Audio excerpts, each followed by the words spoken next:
If Sora shutting down tells filmmakers anything, it could be that generated AI video with no purpose or meaning behind it is boring and nobody cares. Because Sora was a tech product, it was a bet, a $1 billion bet that perfectly generated video with no human story behind it would be enough. We have made a soft promise to investors that once we've built this sort of generally intelligent system, basically we will ask it to figure out a way to generate an investment return for you. It sounds like an episode of Silicon Valley. It really. And I think the intention of this was to get artists together and also cut out artists. So I'm not really sure what they were thinking going into this and how we would feel, but obviously with how things have turned out, I think you can tell. We watched a video from creator Dan Harumi where he was talking about AI in December of 2025. And he said the difference between good technology and bad technology is good technology reflects the user and bad technology reflects the inventor. OpenAI launched, I have my stats here, OpenAI launched Sora, a standalone social app in September 2025. Within one day, it hit number 1 on the Apple App Store, 1 million downloads in under 5 days. Disney signed a $3 billion deal to bring Marvel, Pixar, and Star Wars characters into it. It was positioned like TikTok, but fully AI generated. So why did it fail with so much promise and billions of dollars? What's interesting is that AI had dropped to 1.1 million users from 3.3 million by February. And the head of Sora himself admitted on social media that the economics are completely unsustainable.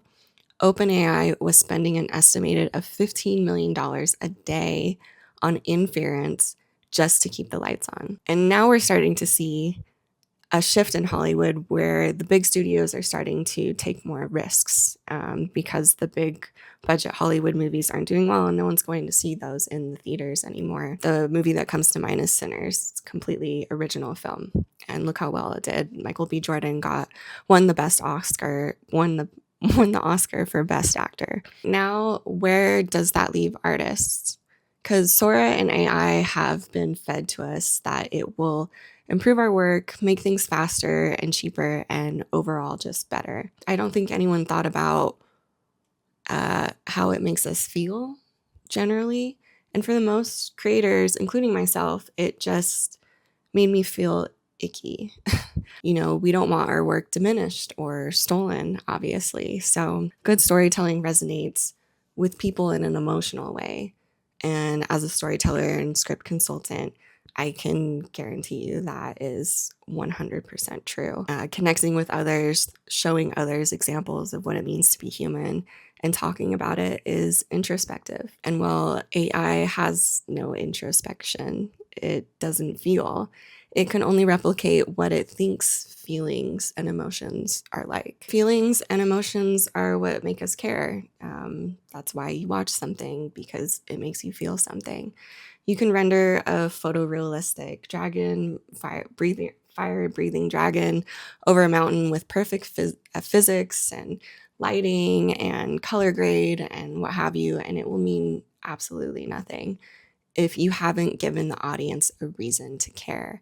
And at the end of the day, the end result is still hollow, and hundreds of millions of dollars can't save a bad script. So what does this mean? I'd like to think it means that being a filmmaker and an artist isn't as simple and as easy as it may seem. There are no shortcuts to good storytelling. I'm thinking of the Duffer Brothers for the Stranger Things 5 season finale documentary, which you should go watch. It's really interesting, especially if you're a director.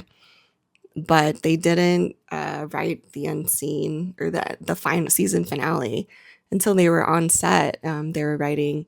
Co-creators Ross Duffer and Matt Duffer detailed in the new documentary One Last Adventure, The Making of Stranger Things 5, streaming January 12th, how difficult it was to complete the finale amid their chaotic production timeline. At one point, Matt says, quote, "We went into production without having a finished script for the finale. That was scary because we wanted to get it right. It was the most important script of the season."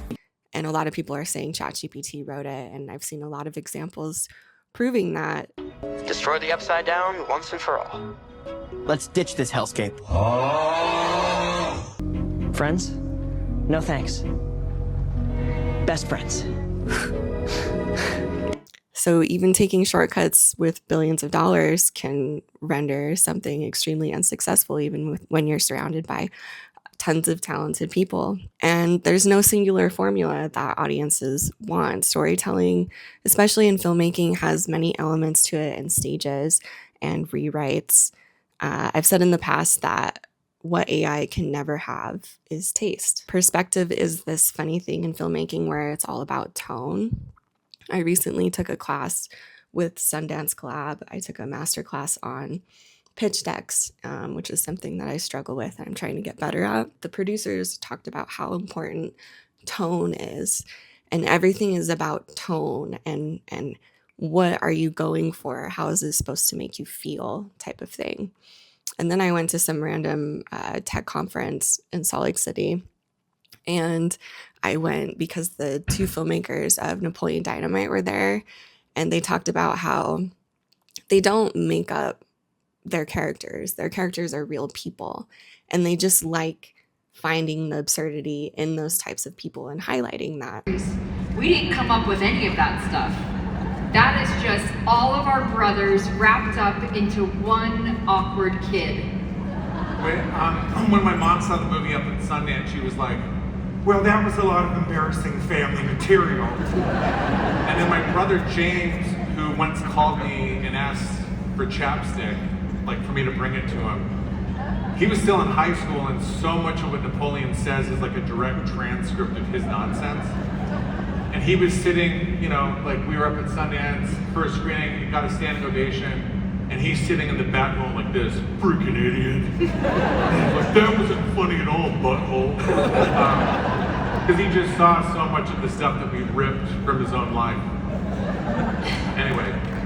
But I think the special sauce is somewhere in, you know, paying attention to people around us and writing their stories down.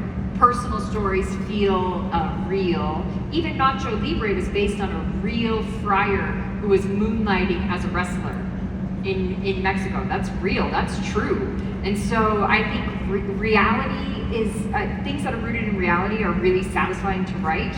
And I think Jared and I, because we're a partner in our writing, we make each other laugh, and if we don't put it in. And so a lot of it is, I think comedy, a lot of it is rhythm and knowing when to land a joke and when to have a very, very awkward pause. And yeah, that key of making each other giggle, I think. Yeah, I mean, at the end of the day, it's like, I think you just have to make stuff that's personal.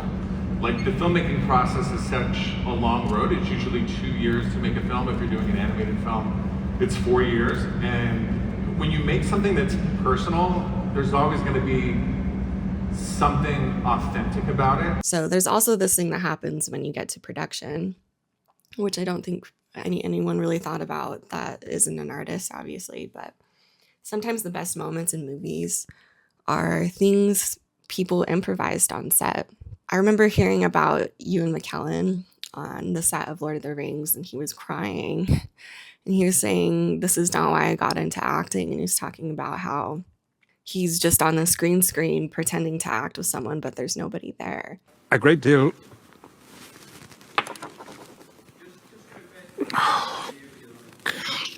I got absolutely miserable and had a little cry to myself. It was so distressing and off-putting and difficult that I thought, I don't want to make this film if this is what I'm going to have to do. And you kind of start to lose what makes filmmaking so great and why it works so well. And a lot of that, you're trying to capture that on set as well. Sora is shutting down.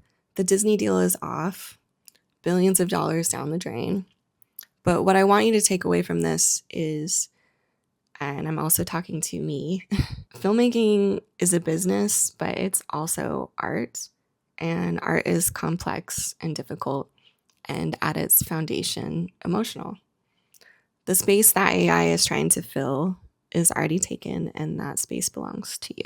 I can tell you that Sora shutting down is a huge indicator that we're here to stay.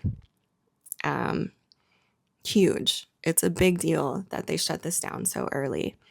And good art will break through, and we will find a way to get our stories told one way or another. And good art takes time also, which I think in this fast-paced world makes it even more difficult because they want you to make art and then they want you to show yourself talking about your art and showing yourself working on your art and what does it mean. And then half the time you're spending time just convincing people that you're making art. And I guess that's just the world we live in right now. Story structure, tone, stakes, the gap between your protagonists saying what they say and what they actually do and what they need and what they want.